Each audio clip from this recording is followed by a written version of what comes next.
તો આ જે રીતે ભગવાન જગન્નાથ નગરચર્યાએ નીકળ્યા છે, ભાઈ બલરામ અને બહેન સુભદ્રા સાથે ભગવાન નગરચર્યાએ નીકળ્યા છે, ત્યારે અમદાવાદ એ ભક્તોથી ઉભરાઈ રહ્યું છે। ભજન કીર્તન અને અખાડાના રમઝટ જોવા મળી રહી છે। પુરી અને અમદાવાદમાં રથયાત્રા એ સૌથી મોટો તહેવાર હોય છે, ત્યારે ભક્તિભાવ અને કોમી એકલાસ સાથે ભગવાન જગન્નાથની રથયાત્રા નીકળી રહી છે। ન્યૂઝ 18 ગુજરાતી પર રથયાત્રાનું મહાકવરેજ આપ નિહાળી રહ્યા છો અને 147મી રથયાત્રા હાલ ભગવાનની નીકળી રહી છે। આ વર્ષે ભગવાન જગન્નાથ આમ એક વર્ષમાં એક જ વાર જ્યારે ભક્તોને મળવા પહોંચતા હોય ત્યારે ભક્તોમાં અનેરો ઉત્સાહ અને આનંદ જોવા મળતો હોય છે અને ભક્તોએ ભક્તિ રસમાં લીન જોવા મળતા હોય છે।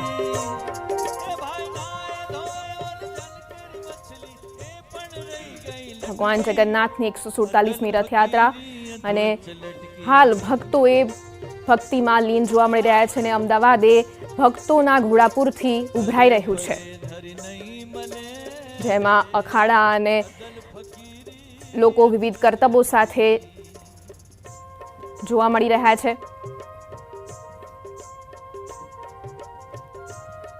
રથયાત્રામાં લાખો લોકો ઉમટતા હોય છે। દેશ વિદેશથી રથયાત્રા નિહાળવા માટે લોકો આવતા હોય છે અને સાધુ સંતો અને કેટલાય લોકો વિવિધ દેશમાંથી લોકો આવ્યા છે। હાલ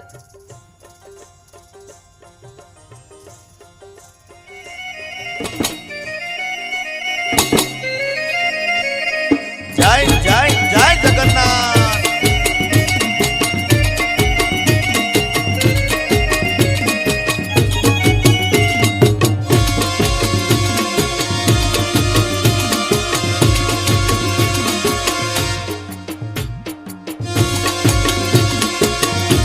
ખુદ સીપી સર સાથે વાત કરવી છું। સર, સંવેદનશીલ વિસ્તાર માનવામાં આવે છે, અત્યારે હાલ ફૂડ પેટ્રોલિંગ ચાલી રહ્યું છે, 23,000થી પણ વધુ પોલીસ ફોર્સ જે છે તે લગાવવામાં આવ્યો છે, કઈ રીતે આખું આયોજન કરવામાં? આપણે આજે સવારથી તમે જોઈ શકો તો ટાઈમસર રથયાત્રા નીકળી છે અને ટૂંક સમયમાં જ આ જોર્ડન રોડ છે એ ટૂંક સમયમાં જ અહીંયાથી નીકળવાની છે અને ખૂબ જ સારો માહોલ છે। મુસ્લિમ આગેવાનો પણ આ રથયાત્રાને બધા વેલકમ કરવા માટે ત્યાં પ્રેમ દરવાજા ઊભ્યા છે અને બહુ સારા એટમોસ્ફિયર આપણે જોઈ શકીએ। પૂરતા બંદોબસ્ત પણ છે, આપણી પાસે પેરામિલિટરી ફોર્સ છે, પોતાની ફોર્સ છે, SRP વગેરે છે અને બધું વ્યવસ્થિત છે, કોઈ પ્રોબ્લેમ જેવું નથી। દર વર્ષે ગૃહ રાજ્યમંત્રી આ વિસ્તારની મુલાકાત લેતા હોય, આજે પણ આવવાના છે, તેને લઈ ખાસ ક્યાંથી ક્યાં ચાલવાના છે અને કેવી રીતે રિવ્યૂ કરશે? ને એ અહીંયા આવશે એ તો 100% છે કે અહીંયા આવવાના છે, તો એ ક્યાંથી ચાલશે એ તો પછી જ કહી શકાય। અત્યારે આ હતા પોલીસ કમિશનર જ્ઞાનેન્દ્ર મલિક। તેમનું કહેવું છે કે અત્યારે હાલ પોલીસ સાથે તેઓ ફૂટ માર્ચ કરી રહ્યા છે, તેમની સાથે બંદોબસ્ત પણ છે। આગામી સમયમાં જ્યારે ગૃહ રાજ્યમંત્રી પણ આવશે, તેઓ પણ અહીંયા આગળ દરિયાપુર તંબુ ચોકીની મુલાકાત લેશે અને સૌ કોને મળશે। મૌલિક દામેચા, ન્યૂઝ 18 ગુજરાતી, અમદાવાદ।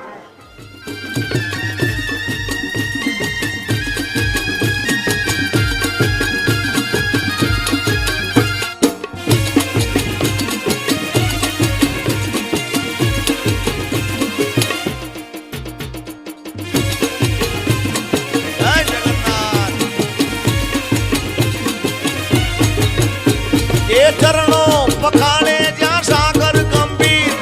નિર્મળ જ્યાં ખળખળતા ગોમતી નાની। ચરણો પખાણે જ્યાં સાગર ગંભીર, નિર્મળ જ્યાં ખળખળતા ગોમતી નાની। અરે નેજો મારા ઠાકરનો આ ભેલે રાય, દ્વારિકાના દેવની તો વાત જ ના થાય।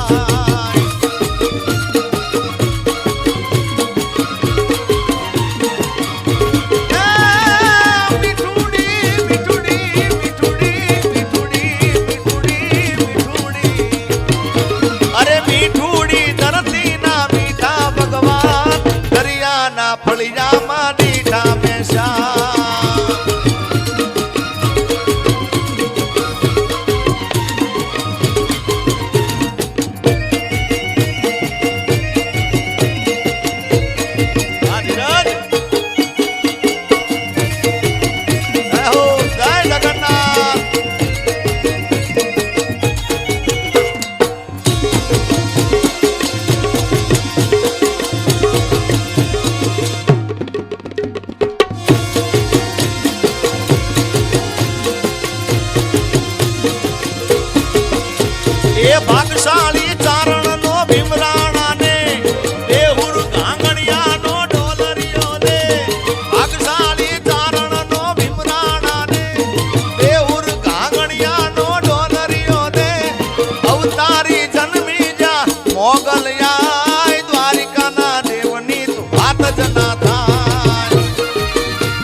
મીઠુડી ધરતીના મીઠા ભગવાન દરિયાના ફળિયામાં નીઠા મેશા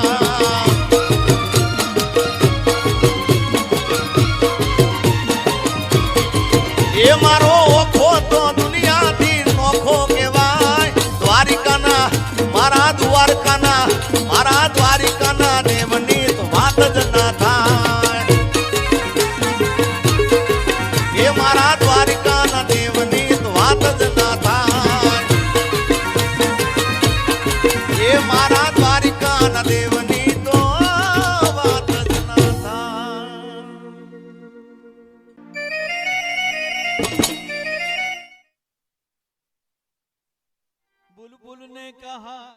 48મી રથયાત્રા નીકળી રહી છે અને અમદાવાદ એ ભક્તોથી ઉભરાઈ રહ્યું છે ત્યારે દેશમાંથી વિવિધ જગ્યાઓથી સંતો મહંતો પણ રથયાત્રામાં ઉમટ્યા છે હાલ ભગવાન જગન્નાથે પોતાના મોસાળમાંથી ત્યાંથી આગળ નીકળ્યા છે રથયાત્રા એ આગળ નીકળી છે અને વિધિવત તૈયારીઓ સાથે પોલીસનો કડક કાફલા સાથે રથયાત્રા નીકળી રહી છે ને જેમાં વિવિધ કરતબો ટેબ્લો અને અખાડાઓ એ આકર્ષણનું કેન્દ્ર બન્યા છે અમદાવાદની રથયાત્રા એ બીજા નંબરની ભારતની સૌથી મોટી રથયાત્રા છે અને સૌથી મોટી રથયાત્રા એ પુરીમાં હોય છે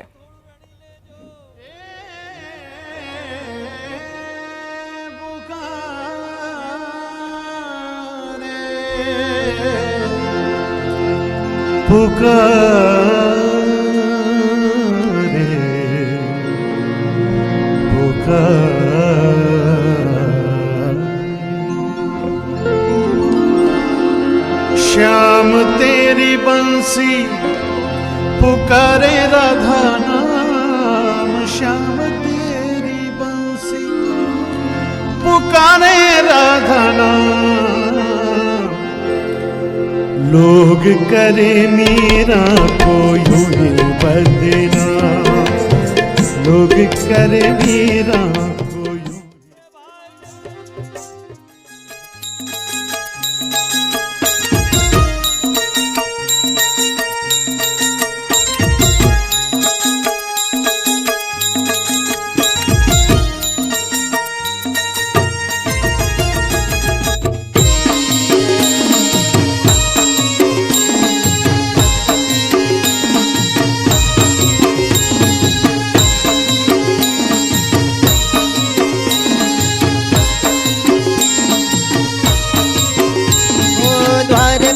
નાથ મારો રાજા રણ છોડ છે એણે મને માયા લગાડી રે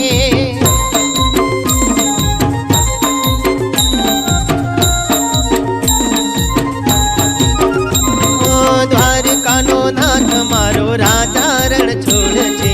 એણે મને માયા લગાડી રે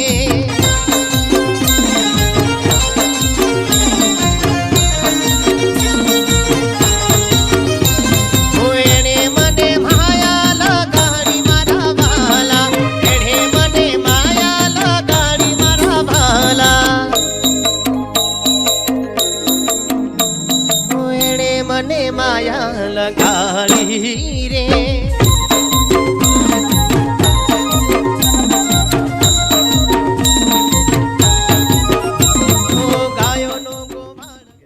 તો હાલ અમારી સાથે સંવાદદાતા રિત્વિજ જોડાઈ ગયા છે જે રિત્વિજ ત્યાં ભક્તોમાં કેવો માહોલ જોવા મળી રહ્યો છે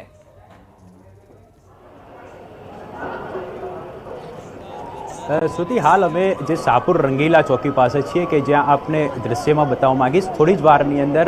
રથયાત્રા છે ગજરાજ છે તે અહીં આવી પહોંચશે અને ખાસ કરીને મહત્વની વાત કરીએ તો જે રથયાત્રાના રૂટ દરમિયાન જે સંવેદનશીલ વિસ્તાર ગણવામાં આવતો હોય તો તે આ વિસ્તાર છે શાહપુર જે રંગીલા ચોકી છે ત્યાં પરંતુ અહીંનો જે માહોલ છે તે આપ દ્રશ્યની અંદર જોઈ શકો છો અહીં જે શાંતિ સમિતિના સભ્યો છે તે પણ અહીં સતત જે સ્વયંસેવક બનીને અહીં ખડે પગે છે અને રથયાત્રા છે શાંતિપૂર્ણ માહોલની અંદર પરિપૂર્ણ થાય તે માટેના પ્રયત્નો કરવામાં આવી રહ્યા છે ખાસ કરીને મોટી સંખ્યામાં અહીં પોલીસ કાફલો પણ હાલ અહીં તૈનાત કરી દેવામાં આવ્યો છે કે જેથી કરીને કોઈપણ પ્રકારનો અનિચ્છનીય બનાવ ન બને ઉચ્ચ પોલીસ અધિકારીઓના સુપરવિઝન હેઠળ સતત આ બંદોબસ્ત છે તેનું નિરીક્ષણ કરવામાં આવી રહ્યું છે મહત્ત્વની બાબત તો એ છે કે થોડી જ વારની અંદર જ્યારે ગજરાજ અહીં આવી પહોંચશે ત્યારબાદ જ્યારે જે જગન્નાથ મંદિરના મહંત છે દિલીપદાસજી મહારાજ છે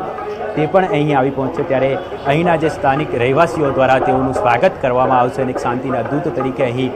જે કબૂતર છે તે ઉડાડવામાં આવશે અને તમામ લોકોને એક શાંતિનો મેસેજ પણ આપવામાં આવશે, એક એકતાનો મેસેજ છે તે અહીંથી આપવામાં આવશે. એટલે અહીંની વાત કરીએ તો જે સ્થાનિક રહેવાસીઓ છે તે પણ ખાસ કરીને અહીં ખડે પગે છે અને રથયાત્રા છે તે શાંતિપૂર્ણ માહોલની અંદર પરિપૂર્ણ થાય તે માટેના પ્રયત્નો છે તે અહીં કરવામાં આવી રહ્યા છે. આપ જોઈ શકો છો હાલ દ્રશ્યની અંદર જે ઉચ્ચ પોલીસ અધિકારીઓ છે તે પણ અહીં સતત સુપરવિઝન કરી રહ્યા છે. જી રીતવીજ, જો હાલ તે સંવેદનશીલ વિસ્તાર છે અને ત્યાંના લોકોમાં આજુબાજુના લોકોમાં જે કોમી એકતા પણ જોવા મળવાની છે, તો કેવો તે લોકો